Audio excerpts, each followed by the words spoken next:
Hi, my name's Andrea and I'm from London, and I'd like to share with you my magic moment. This is my daughter Marley, who was born in September 2008. At 3.5 months, she passed away from a rare condition called spinal muscular atrophy, which we refer to as SMA.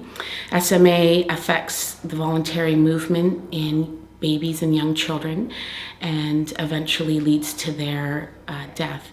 It has been a long journey from her diagnosis and death and the devastation on our family to kind of a sense of normalcy in our lives.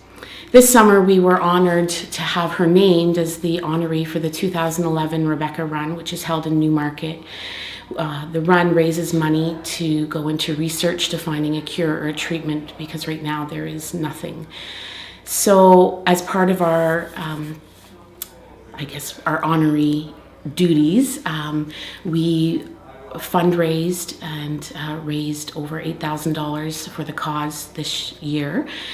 The day of the race was absolutely gorgeous. It was beautiful. It was sunny. It was like all those angels were there with us, and we had over 40 people from from London. Our friends and family came down to support us on that day, so it was absolutely wonderful. So at the end of the race is when my magic moment occurred.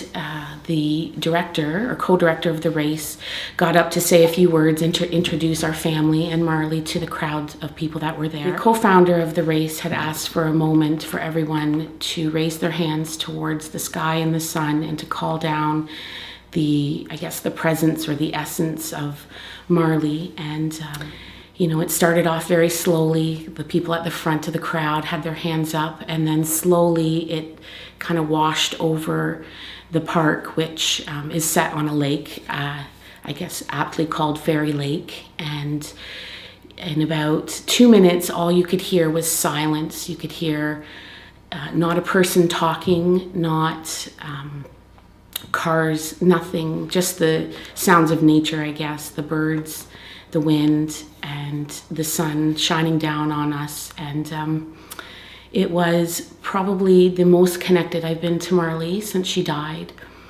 and it was absolutely beautiful. So as a parent who's lost a child, you just wish for those days when you can talk about them and have them with you. They're always in your heart, but to feel their presence is absolutely the best gift ever. And that was my most, I said it was my most magical moment of July, but it's probably been the most magical moment of the last 3 years of my life. So I wanted to share that with as many people as I could, so that people who will never get a chance to meet her will know that she was a real person and that she existed, and that she's so special to our family and so magical that we got to meet her and know her, even though it was only for 3 months. And so that's my story.